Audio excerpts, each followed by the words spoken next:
and he cracked open his bag and the back lid. Like, not only did he give me some disease, he gave several people some disease because everyone else was interested in it. Like.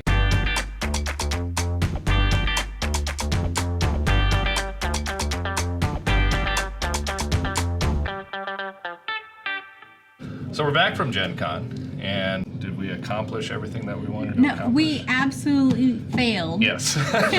We failed. In everything. Yes. First thing is to get you to play Roll and Write. Correct. We did not do that. Yes. Now, I don't take responsibility for that because I was hanging out with kids. These guys failed. I probably should have helped on that one. I did not. Although that would have exacerbated my problem with roll and writes, because the level of my inebriation at that point, that's my problem. Is like I can't stand how some people write, you know. And if you're not drawing correctly, you're messing up the game. Then you have to go back and you have to proofread somebody's roll and write, you know. And I'm just like, no. He doesn't like my right way to handwriting. draw. Now I bought my own roll and write. So I think it's crisscross. It was a smaller dealer. I'm going to look it up after this, but they were right next to the Brother station, you know, the sewing machines. Yeah. So after we bought Crisscross, we actually got the sales pitch for the sewing machines from that vendor lady, because they had been listening to it all day. Oh, that's crazy. So, Oh, yeah. did you see Mega City Oceana? I actually played Mega City Oceana, and I will probably get crucified by someone because I really enjoy that game. Really? I think for like real gamers who want like strategic and intense gameplay, it's not your game. You know, maybe that was my problem because I watched it twice. I watched it demoed twice. I didn't play it, but I watched it demoed twice. And the people that it was being demoed for, they were looking for the strategy. Oh, yeah, It's like, well, can I do this? And like, no, that's not part of the It's game. like a wish in a bucket type game. You just kind of hope. It's all. There's no skill involved. Yeah. Like, but I did like that game. It is a party game that I will probably play. I think I ordered copies of it. As a matter of fact, I know I ordered copies of it today. So speaking of party games, I know we talked about Nobjects, right? Which I did confirm that's how you say it. Yes. So we did find it, we did buy it, and John played it. We all played it. I did not I. I didn't So play it. we stayed at the Conrad this year, and the Conrad was wise enough this year to actually open up gaming rooms for 24 hours all through GenCon. They had food service, they had beverage service, and I brought Nobjects because you were interested in seeing it. And what was there, 7, 8? Oh yeah, we had Eight a of us. about full 8 people boat. playing Objects, yeah. But, you know, so it's just this game where, you know, you have a card with keywords, roll the die to figure out what word you have to do, and all you can do is draw with your finger, and that's it.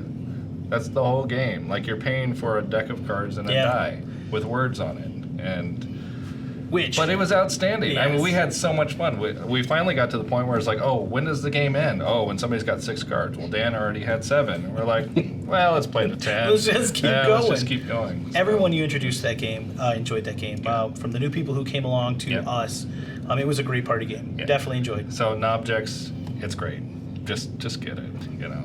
Yeah, he got made fun of for it, but it was good. It was Chris, Chelsea and Chris. Yeah, Chris is like, you paid money for this. Like, Yeah. I did, and we're having fun. We had a great time. So you couldn't put a price on the fun we had. Yeah. You enjoyed it, which was shocking. Well, yeah, I'll never choose to play a party game. Like I said, if I have the option of, if I have people there willing to play a game, I'd rather play Secret Hitler or 2 Rooms and a Boom We or did something. play Secret Hitler. Although I guess 2 Rooms and a Boom is more kind of a party game. It is. But I don't think Secret Hitler is. That's more of a 2 Rooms and a Boom is really easy to rope people into. I mean, we had, when we played it, we had a Lithuanian gentleman who didn't speak a ton of English. We roped the manager of food service from the hotel We had a into couple it. of guys there that I'm not even sure were there for Gen Con. Yeah. They were just absolutely. random guys off the street. you know, So it was- we were able to rope a bunch of people into that game, and everyone had a great time. So Sorry. Tattoo Stories is what you were looking for. How did that pan Tattoo out? Stories. We went up there, saw it. I enjoyed it. I went back on another day and played it for a little bit, and I enjoyed it. It's like he said, Snake Oil, which I don't like Snake Oil at all. But that game, that one was more fun. It's the Snake Oil. You get to roll, draw, right? you get to make the concept of the picture however you want, and then sell it to the person instead of Snake Oil. It's just like, I got this word and this word, what can I do with it? And then try and make something up. And for me, I'm not very good at that, but Tattoo Stories was where it's at. I probably would enjoy that. I love Snake Oil, but I love to use I my like the charisma game. to influence people to do things they don't want to do. So, I mean, I'm not charismatic, but I like that game too. I hate Snake Oil. So, we talked up Blue Orange a lot. We walked by it like 3 times and never stopped. We spent 0 seconds at their booth. Yeah. I remember walking by and being like, oh, there's that detective game that Dan talked about. We should stop. We'll come back. Yeah. And we did that like 3 times and never went back. I mean, I signed up to play Dragon Market on Sunday morning, and I didn't make it. Didn't make it. So, I mean, I can't imagine. I mean, understand. I don't feel too bad about it because No. I feel like you're probably going to have those games here at some I'll point. have them, so and they'll it's visit like- me. I mean, they'll come and visit me here shortly, and I'll pick up what I didn't play. They'll let me play, and I'll figure out if it's a good game before I buy it. I expect to see them here. So. Yeah. So that's not that much of a loss. So another game that we talked about was 5211. That's how you say that. Yeah. And that's a game that actually the kids and I demoed. And it was really fun. Jerry actually won the game. And I think that was Saturday. And so we were anticipating, being in the costume contest. And so I didn't buy it. I was like, okay, we'll come back and we'll get it later when I can carry things. And we never made it back. And we didn't even go in the costume contest. We failed at that. We failed at that too. Kids ran out of gas, and they. Well, this is a very important lesson of GenCon to be adaptive and flexible because plans change quite frequently. Yes. But yeah, it was a really fun game. It was really easy to pick up because it was me and the girls and then another little boy that was probably about 5 or 6. And everyone picked it up really quickly. It was a really quick sort of card game. And 5211 is how many cards you have. So you start with a 5-card hand and then you put down 2 the first round and then you put down 1 and then 1. So it was a very simple concept. It was fun. It was easy for the kids to pick up and it was a really nice game. We just didn't actually buy it. Yeah. So that's on my wish list. But you're gonna get that in. Yeah, I'll carry it. Yeah. So. Yeah, most games, not all the games that were like released there or demoed there, I will carry. But Right. like the good ones, I will definitely carry. Like I've done a lot of extensive research and watching videos, top 10s, and then even the follow-up videos from the con to see, what games people enjoy, what games they didn't enjoy. Also based on what games sold out on Thursday and Friday, opposed to what games sold out. Like so. Are you getting unmatched? I am going to definitely get Unmatched. I enjoyed it. My partners enjoyed To it. sell? Yes, Yeah, we I want all that game. played it. I Yeah. played Bigfoot. I didn't play it at all, but I still I want love it. Yeah. Bigfoot. I love Mondo games. Well, you know, the so- expansion is Bigfoot versus Robin Hood. I mean, who doesn't want to play Bigfoot versus Robin Hood? I mean, Yeah. so But it yeah. was definitely a cool game. I definitely will carry that game. Did you pick up Wacky Racers? I did not. I did play Wacky Racers. You played it. I've played Wacky Racers now 3 times. I've heard it's not a very good game. It is not a very good game. I'm so sorry for all you people who love Simon properties. Nostalgic was great. I was disappointed that I couldn't be Dick Dastardly or Muttley. All 3 times I played the game, even knowing the second and third times I couldn't be them, I still wanted to beat them. And I feel like that was a big miss. The figures look good. The painted figures look fantastic. Yeah, I looked at it, and the box, they're not painted in the No. box. Well, you can buy, there's It 2 was just like- versions. You can buy I a didn't see painted the painted version. one. I would have got the painted one. Well, I don't know that they had it there, but Oh, when I was okay. talking to the Simon people, they have a painted version and an unpainted version. If you have a painted one here, we would likely get it. I think my favorite game of the con, and we've talked about this a lot, and it was also at pop-up Gen Cons, it's called We're All Doomed, and the planet is about to be destroyed, and we have to get off the planet, and we have to work together to build a rocket ship. And there's not enough room on this rocket ship for everybody, so it doesn't matter if you spend the most money or put in the most work. You are literally trying to get yourself on this rocket ship, and this whole game takes place in 15 minutes, and you have to make all the decisions, build the sounds like rocket ship, fun. and do it. It is a ton of fun. That was one of the games I talked about in the first video. I wanted to try, but I didn't go. It was really good, and there's things like, because it's all stand timer, it's like literally a 15-minute stand timer, and there's a card that's like, we'll flip the timer, so now your 15-minute game turned into a 4-minute game. Oh, no. And you're like, ta-da! So, Speaking of sand timers, who played Rapid Response? I know. Well, we Tweet did. it. Yeah, you guys did, but I watched it. I wasn't impressed. Well, it I was think pandemic. It was 5-minute dungeon. so. You expect, so all of the expansions for Pandemic sort of keep with the theme, Yeah. and this kind of didn't. It was just filler bust meets 5-minute Marvel, It's a different 5-minute designer. dungeon. Like Well, if I wanted to play a dice version of Pandemic, I'd play The Cure. yeah. You know, and Well, the gentleman who designed this game, he also designed Fuse, which is a quick dice manipulation game. Yeah, and then he also designed Flatline. Fuse is like Renegade games, right? Yes. Yeah. But he's the designer for those 2 games also, so all 3 of these games are extremely similar. Yeah, it was So- it was somewhat disappointing. I don't know. It was okay, but I don't know. Did you like it? It was like a toss-up. I liked it a little bit and didn't. I don't know. I don't even know how to explain how I felt. I think if it was a different game, like if it wasn't labeled as Pandemic, we might have it would have been enjoyed it. okay. Yeah, if you but it didn't just go in with the expectation of playing a pandemic game, Yeah, then it would have yeah. been okay. Yeah, I could see that. yeah. But it was, didn't- I mean, It's such a as high bar for pandemic. Anybody heard of Black Angel? I heard that one sold out.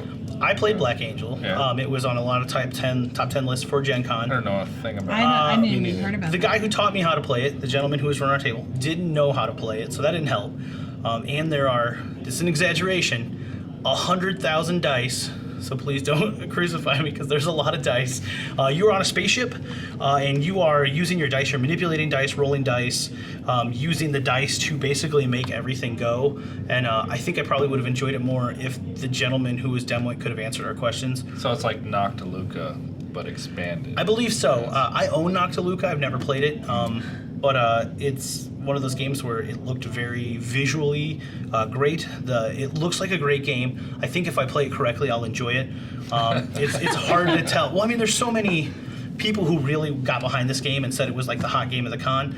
Unlike a lot of the games, though, on my list, it didn't sell out till Sunday morning, and there wasn't as many copies of that as available as some of the other games. So I'm going to give it a try. I ordered it. I pre-ordered like 5 copies of it, just on the fact that the people who reviewed it have very great reputations. I did play it. I think it could be good. You know, I looked it up because I heard it sold out, and I saw it, and I remember seeing it, and it went right into the same category as all these other games that are there, and typically they're space games, but they have purple on a black background. Yep. It's not visually appealing. I see that, and I see laziness in graphic design, and I just walk on by.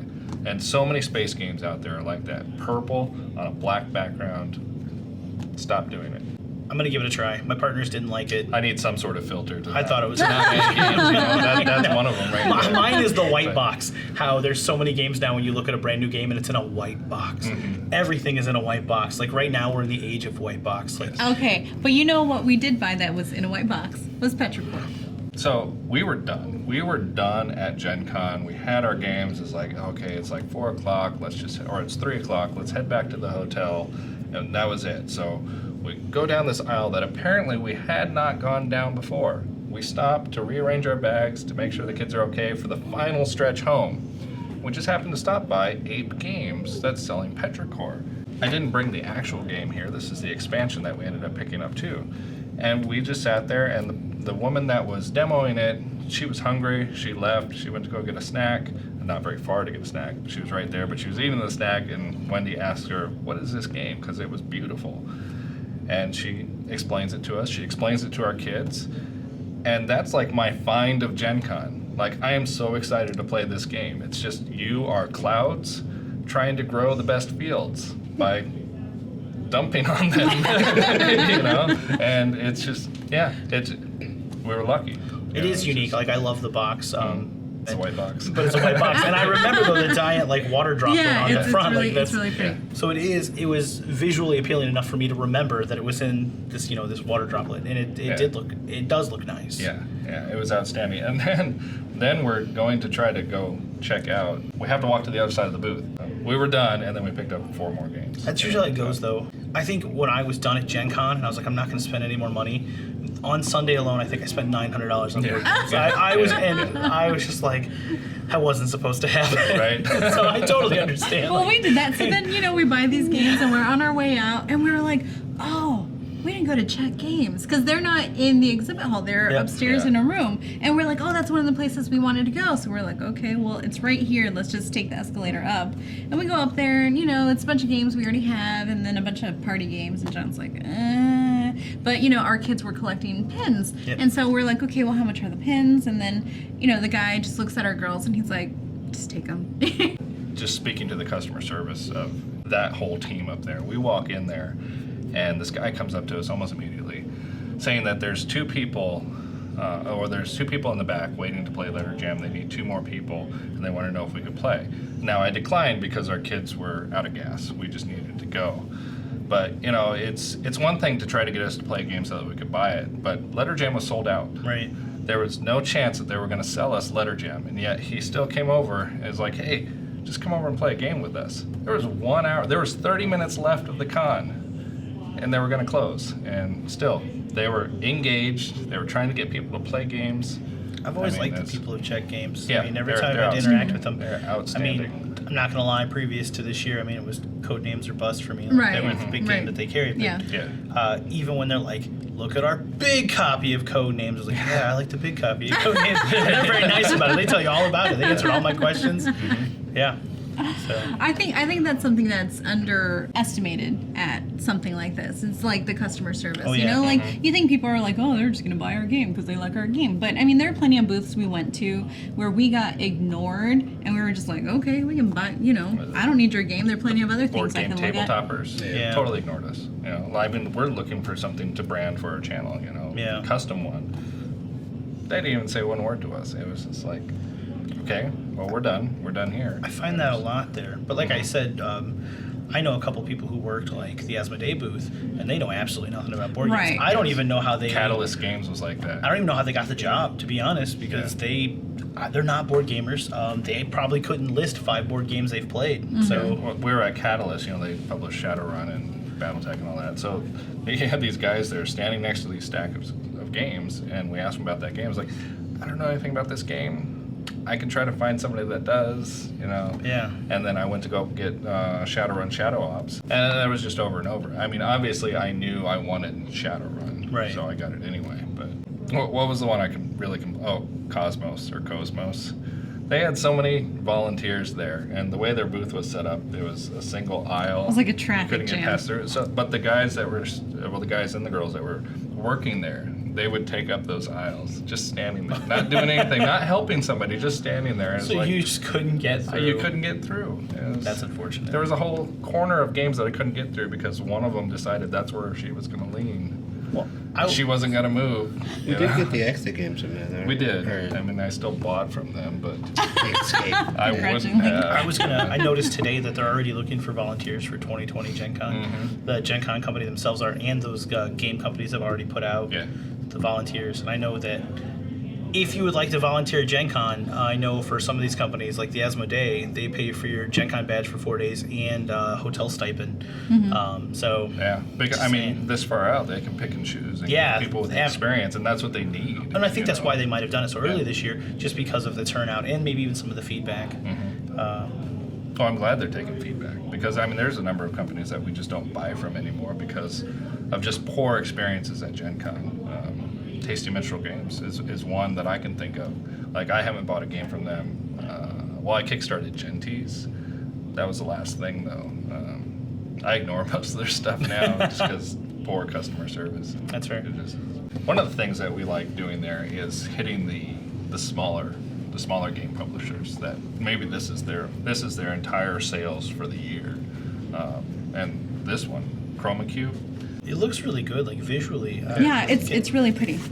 Is there a And- distribution route for you for something like this? I usually have to, like with smaller based games like this, I usually have to contact the game and buy direct, which isn't a problem. Like, I still buy direct from Blue Orange.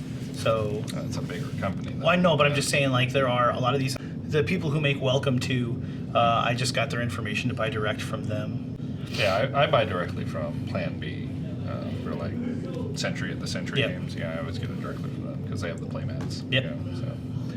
But we did investigate the Welcome to Dino World, the 1 to 75 players. Yep. And I don't know if anybody else got the answer to this, but they just kind of sheepishly looked at me and said, "It's got 75 sheets in it." Like, oh, so you can play it like bingo to an entire hall. I was like, if you wanted to, yes. So it's like, in that case, it would just be like a one and done. Like, you play it once and Yes, you can't play it. it's like there's your whole game. You know, it's like 75 people. Make some So Xerox does that make it a copies ahead of legacy time. game? Like, At that point, yeah, I think Yes. so. Yeah, so. One of the other things we found, also from a small game maker, it was like It's Korean. It's Happy Baobab. Yeah, was this game called Magic Fold. So basically, it's like a magic carpet, and it's just a piece of cloth, and it's got different patterns on it. You're supposed to try to fold your carpet to make those patterns. what's a neat concept? Like, as for, I don't know that I've ever seen anything like that, where you have to, achieve a goal with, like, by folding it or Yeah, you I know. thought that was neat. That's pretty why I neat. wanted that game. But. Yeah. Well, it seems in the game company when an idea takes off, it takes off. Like Yeah. it starts with one, and then next thing you know, it's like 40 games with that mechanic. Yeah. So Well, it's I like feel- engine building. Engine building. I never recognized it as a mechanic, and then all of a sudden, once it got named, sorry. everything was an engine builder at that Yeah. point. And then people can't even define engine building to me. It's like, well, is Monopoly an engine builder? I mean, because you're building to an end. you're getting additional cards and it's making you more efficient at collecting money from your opponents. I mean, Monopoly is the original engine builder. I'm gonna get thumbs down for that. Probably. I feel like it's that way, like with the roll and write movement now. How last year there was a couple roll and writes, and since the last Gen Con, I think there was like 3 major roll and writes last Gen Con, and like this Gen Con, there was a whole booth of nothing but roll and writes. Yeah. I mean, they were like, this game company had like 9 different roll and writes. Well, that's like Legacy, Risk Yeah. Legacy. It's hey, it works with Risk, it'll work with anything. Right. And now we've got roll and write everything. It's Yeah. like, we can do a roll and write with our game. Speaking of Legacy, Yeah. did anybody check out Machikoro Legacy? did check out Machikoro. So what is Legacy. Machikoro Legacy? It is. It's very similar to some of the other games where you like build the game and then play the game. Oh, Charterstone. Yeah, essentially. So you will Machikoro the game together, and then you will once you've played through the Once you legacy session, Machikoro'd. then you can now play the game. It's the same thing with like Betrayal Legacy. You build the house in Betrayal Legacy, and then once the house is built over several sessions, then you play the game. It looked interesting. I'm not a huge Machikoro fan. I would much rather play like Valeria, which is very similar to Machikoro on the dice rolling, but I like the theme better, and then I like some of the mechanics that go with it better. But it looked interesting enough. Because we stopped and I asked someone at the booth, I was like, okay, so what's different from Machikoro? And he was like, well, you've played Machikoro, right? And I was like, yeah. And he's like, well, this is the legacy. And I was like, That was it. wow. That was the whole sales pitch. Well, I mean, I bet worst right away you were like, I have to have this Yeah, game. I was like, okay, I'm gonna Right away, pass. I was like, do they have a pin here? Do we get to get? And then that was it. But I think that once again reflects on the people running the booths, like, Yeah. and then the people doing the games. Yeah, yeah. So Austin joined us in our cosplay this year. You joined us twice, so you're the bioterrorist on Pandemic. And that was disappointing when we went to Z-Man Games, because the volunteers there, had never played the original Pandemic, so they didn't recognize That's us as the awful. characters. It was horrible. It just took the wind out of our sails. We're just like, you're kidding, right? You didn't recognize us?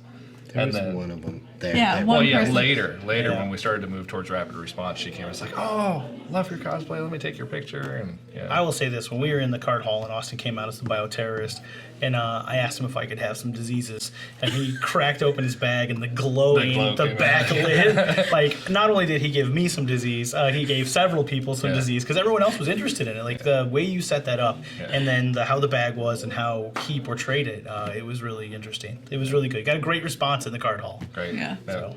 And then Sunday, when we did Marvel Rising, Oh man. yeah. He Did stole some the show. Lockjaw. Yeah. So he had a sign that said, my name is Lockjaw. I like hugs from the comic book.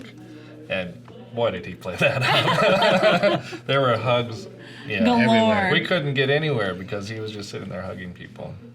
So, where's Austin? I don't know. We were already late because I got body painted that day. And then we didn't even make it to the dealer hall, and people were just lining up for hugs with Austin. So what did you think? Your first experience? Was this your first experience cosplaying at a Yes. convention? It was my first ever time cosplaying. First, I was a little nervous, but then I just really enjoyed it and got into the character. So Yeah. I mean, people there pretty much get into it. Anything else about Gen Con that was better this year or worse?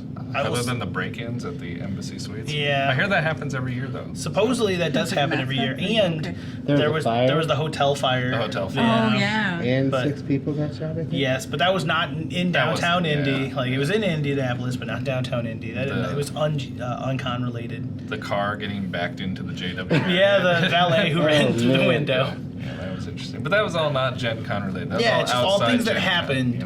Around. I will say I've been going to Gen Con since 2002. So every year there for a while, it was getting, to me, there was so much going on. And last year I didn't know if I was going to go to Gen Con. And then last year I had fun. And then this year I had even more fun. So I will 100% go back to Gen Con. I gave it a 9 out of 10. Thank you, Moana. Yeah, I think we're definitely going next year. I mean, Yeah. nothing was bad enough that said no, don't go. Right, and It's more of an individual dealer thing. Just some of them just don't do very well, you know. But GenCon as a whole, the whole operation is great. Right. You know, I've been fans of GenCon. You know, I've been following some of the posts, and there was one person in particular who was like, "Okay, this was my first con, and I just want to thank everyone. Like, it was such a great experience. Everyone was very welcoming and very helpful and very inclusive." And I kind of feel like that's what GenCon is supposed to be, you know? Like, I feel like it's a bunch of people who enjoy this hobby, and we're supposed to be, you know, just getting together and having fun. And I feel for us in particular, the fact that our hotel is now having a gaming room, like, I mean, that just makes it so much more awesome. The Conrad, yeah. Yeah. I think it's nice that, you know, you have all these people, and it's different from, say, San Diego Comic-Con or a Comic-Con in general.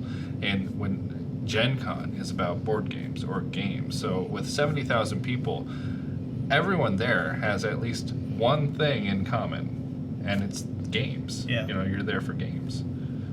Even the cosplayers, you know, they're there for cosplay, but they're they there probably for games. play games. Yeah. I mean, it's an expense to get there, you know.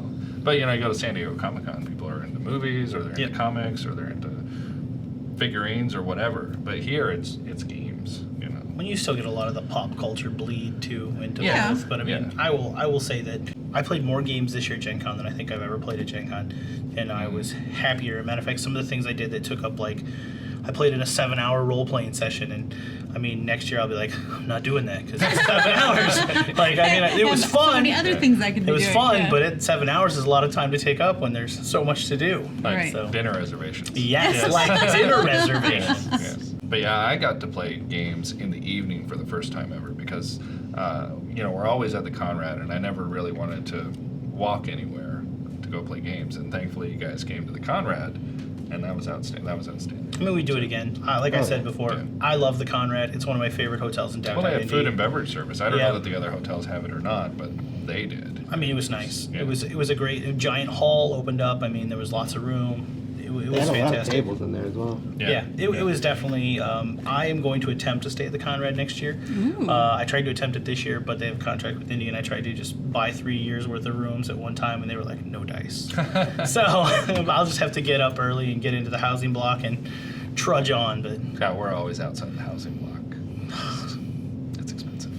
no, that's the thing. I want to try to get in the housing block so it's less expensive. So my wife. I'll do the housing block if I'm a VIG. If I get VIG, then maybe I'll. That's fair. I'll do that. That makes perfect sense. Yeah. All right. Anything else anybody wants to talk about? Thank you guys for letting me partake in some of the events this week, and also letting me film these channel with you these couple times. Yeah. Well, I mean, we hope to do this more often because Well, I enjoy it. you give a perspective that we don't have. You know. Well, I appreciate it and I like it. I mean, I don't know. Plus, you guys are really awesome. Hanging out with me last week. Had a lot of fun. Some of our greatest adventures came from last week. Like, Yeah. just gonna say that. Yeah. It's definitely a more interesting Gen Con than I've ever had. So it's. All right, well, tell us how your Gen Con experience was. Show Lockjaw some love. Bye.